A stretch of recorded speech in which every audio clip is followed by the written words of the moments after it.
বুড়ি লেবুটা একটু কেটে রস বের করে খাওয়া শুরু করলো। পেট ভরে যাওয়ার পর সে আবার ঘুমাতে চলে গেল। দাদি ওঠো, আজ এত বেলা পর্যন্ত ঘুমাচ্ছ যে? বাবার লেবুটা কাটবি এখন, দেখবি না? ও তাই তো, ভুলেই গিয়েছিলাম আমি। চল গিয়ে দেখি তোর বাবা লেবুটা কিভাবে কাটে। হ্যাঁ দাদি, চলো।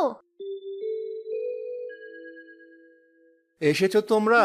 তোমাদের জন্য অপেক্ষা করছিলাম আমি। এখনই লেবুটা কাটা শুরু করব।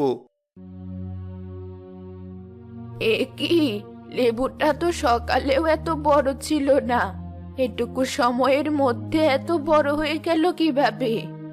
দেখেছো মা, আমি আগেই বলেছিলাম। এখন বুঝলে যে ধৈর্যের ফল মিষ্টি হয়।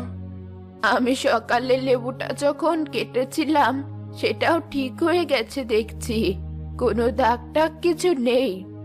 বলো কি? হ্যাঁ, সত্যি বলছি। আমি বলি কি, তুই এই লেবুটা কাটিস না। এই লেবুটা কাটলে যদি গাছটাতে আর এমন লেবু না ধরে, এমন বিশাল লেবু আর কোথায় পাবি তুই? কেন ধরবে না? লেবু গাছে তো লেবু ধরাই স্বাভাবিক। এই লেবু গাছ কোন দিক দিয়ে স্বাভাবিক মনে হলো তোর কাছে? ওই লোক কি তোকে বলেছিল একটা লেবু কাটলে সেখানে আরো লেবু ধরবে এই গাছে? না, তেমন কিছু তো বলেনি। তাহলে খামোখা ঝুঁকি নেওয়ার কি দরকার? লেবুটা গাছেই থাক। আমাদের যখন যতটুকু দরকার ততটুকু করে রস বের করে নিয়ে যাব ওই গাছ থেকে। তাহলেই তো আর কোনো ঝামেলা রইলো না।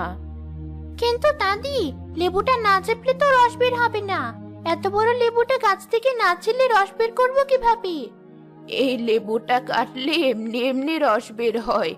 দাঁড়া, তোকে দেখাই। ছুরিটা আমাকে দে। এই নাও। দেখছিস, লেবুটা হালকা একটু কাটার সাথে সাথে কেমন রস বের হচ্ছে। দাঁড়াও দাদি, আমি এখন একটা গ্লাস আনছি লেবুর রস রাখার জন্য।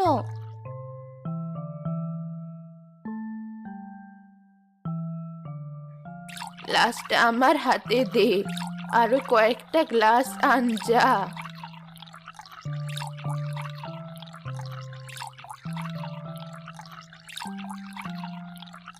এই নাও দাদি। সবগুলো গ্লাস ভরে গেছে, আজ আর রস লাগবে না। কাটা অংশটা আপাতত খড় দিয়ে আটকে রাখি, যেন সব রস বের না হয়ে যায়। হ্যাঁ দাদি, চলো। লেবুর রস দিয়ে যা যা বানানো যায় সব মাকে বানাতে বলবো আজ।